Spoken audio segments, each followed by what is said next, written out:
Welcome to the Science Lab, aka the Dog Food Weighing Station, where I've been experimenting with compression force, because it just doesn't sit right with me, what I saw when I was assembling the batteries yesterday. And that's because 300 kilograms of force, that's a lot. Like, it's a weird unit. It refers to pressure across the entire area, and the area is arbitrary. Well, it just so happens that the area of one of its sheets is about 300 square centimeters, very close to it, which means that at 300 kilograms across this, there should be 1 kilo on every single square of this 1 by 1 centimeter grid. So, I have cut out 3 1 by 1 squares and put 2 kilograms of weight on them. Which is, that would be equivalent to 200 kilograms force across the entire area. And look at how compressed these guys are. Compared to the uncompressed foam, that is significant. They're about halfway down, which means that I haven't compressed my batteries anywhere near enough, even though it feels really violent and horrible to tighten those bolts down. And the box is bending and everything's just... It feels as if you're doing something wrong. But I've read the datasheet over and over, and I can't interpret it in any other way than this entire area should have a total of 300 kilograms of force spread across it. 1 kilogram per square centimeter. So that means that to fulfill the compression spec in the MB31 datasheet, we need to have significant compression of this foam. Even if I don't dare come close to the actual spec, we do need to add more compression, because the sheets are barely compressed now. It's going to be significantly less than what we're seeing here. And that's just... I can't get around it. I feel like I'm doing something wrong, but no, it checks out. It really does. So I think I'm going to go down and figure out some way to add at least a bit more force. Maybe keep the current mounting dimensions, but try to slide one more sheet of foam in between there to just add... Well, that should add a quite significant amount of squeezing force on the whole system. Yeah, so we're now taking all the batteries apart, and look at that. That foam is nowhere near as compressed as the foam we saw under the pot upstairs. Now, I could just remove the nuts between here, but I don't really want to do that, because that's also going to cut into cell expansion space. So I'm going to try to just fit one more sheet in there, and that should provide very significantly higher compression, if I can manage to actually get it in there. This plate isn't really strong enough to do that, I think, but we'll see. There we go. One more sheet installed on both sides. About as centered as I'm going to get them, and these are definitely going to clamp down way harder. But according to the specs, that's how it should be done, but I don't think the box is going to be particularly happy about it.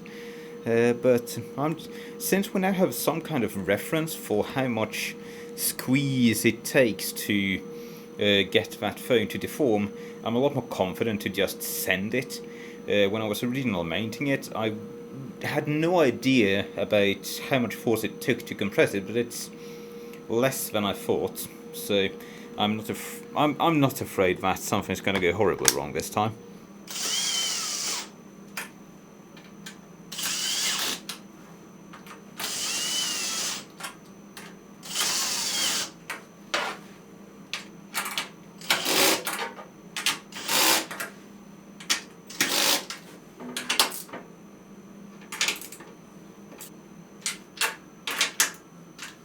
And there we have it. Shoved another sheet in. It went together reasonably well, and we definitely have more compression now, but nowhere near as much as we had with the 2 kilo pot upstairs. But this is definitely better. We have, I don't know, a few millimeters of compression out of these 4 sheets. I need to properly measure it, but they're definitely not just sitting there. And really, it didn't feel as bad this time. Now that knowing that roughly what these sheets take, it wasn't terrifying to tighten it down.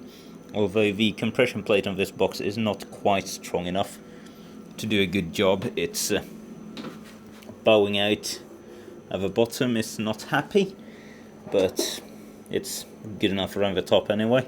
But yeah, I'm going to do some measurements and see roughly where we are. Alright, I have done some measurements and some calculations and experiments, and I figured out we have a thickness of the phone sheets of about 9mm downstairs. That's 2 stacked on top of each other, so 4.5mm thickness for each layer. Here we have 3 4 centimeter blocks and 2.5 kilos of water, which we can place down on that. And now we have 4.5mm set up on this ruler, calipers I should say, and it's pretty much there. That's close enough for me, about 4.5mm.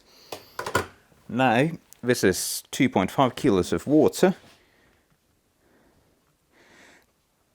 divided by 4, 8, 12 square centimeters of foam equals 0.2 kilograms per square centimeter. Now if we multiply that by the roughly, I think that's 311 square centimeters for this, times 311 equals just about 65 kilos of compression force on the battery downstairs. That is, it doesn't feel that way, but this math checks out. I am willing to believe this.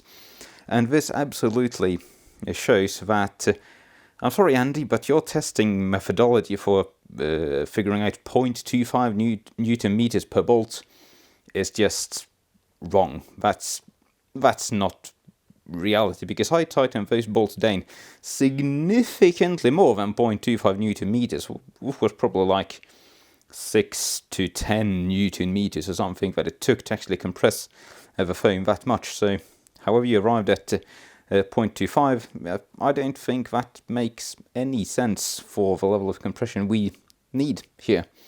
Now 65 kilos is nowhere near the spec, but I'm kind of terrified to put on more because it really feels very tight, and the cells are going to expand over time, which means that this pressure will go up as the battery ages. So I'm pretty happy to just do the same procedure on the other battery and be done with that. Some pressure is better than no pressure, and this is going to go up with time. And there's the other battery done as well. I took the opportunity to upgrade it to stud mount as well. This is a much nicer way of assembling this than trying to use the supplied screws, especially since I need to have the spacers there. Nice, I'm happy with that. So yeah, the way this works is, instead of setting pressure by torquing these guys down, which I'm pretty confident we can just, that's just a useless way of doing things, compression is set by the amount of deflection of the foam. So we know that this foam compresses a certain amount for a certain amount of pressure, and that's how we set this. We have pretty much identical results. The foam both ends is the same thickness as in the first battery, so we have roughly 60-70 kilos of pressure along it, which is definitely a lot less than specified, but it leaves us room for the cells to grow as they age. There we go, both batteries back into service, and of course marked up with the state as of today, so I can follow up in case the cells swell. We can compare to the future. Oh boy, and we have a battery completely disassembled again because the compression woes go on. I've been monitoring the foam I put under the pot for a couple of days now, and it just slowly compresses more and more, which we also sort of see on these guys. And I think I can actually do what I wanted to do as my second solution, which is to put a single foam piece there and then one on every other cell, because that would be pretty good. Then every cell has at least one side against foam, allowing it to expand nice and soft. I also noticed I'd made a mistake building this battery. There are different thickness epoxy sheets. We get thin ones for between the cells and 4 thick ones for the ends. And I'd actually put I didn't notice, and I put the thick ones in random spots. But now the thick ones are actually at the ends, which is good. But yeah, doing this only adds one more foam sheet to what I had before, and compression really wasn't horrible to assemble. So I think that's not going to be a problem. I also think I want to swap the front panel out for the sort of smashed up broken one I have, because then I can get this reasonably nice one out to my friend who also wants one of these batteries, which I haven't had time to build yet, and I wouldn't have to give him a smashed up front panel or wait for the new one to arrive at mail, which could take God knows how long from China. So I think this battery might have a smashed face when we're done with broken touchscreen and a banana shaped BMS, but ah well, better me than him.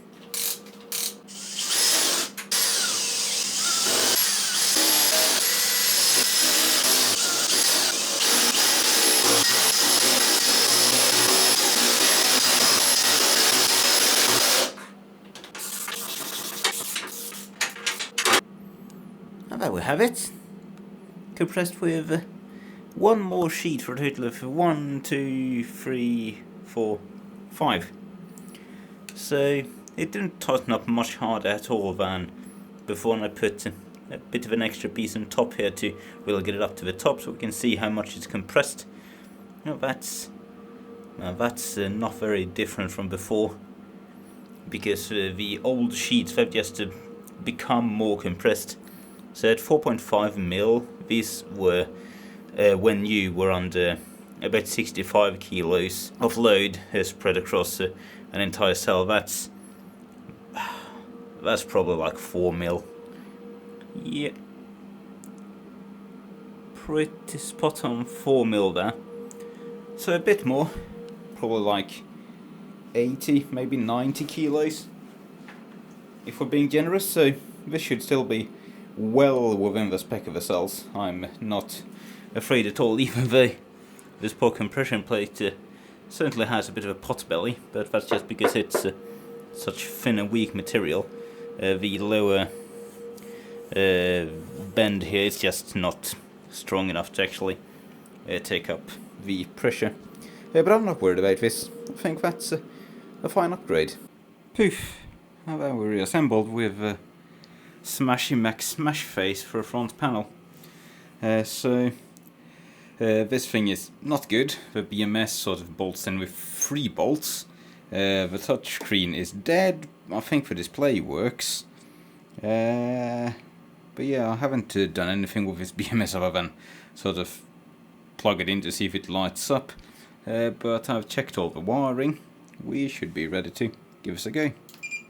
This is the first time it actually gets cell monitoring wires. No smoke. And it does seem...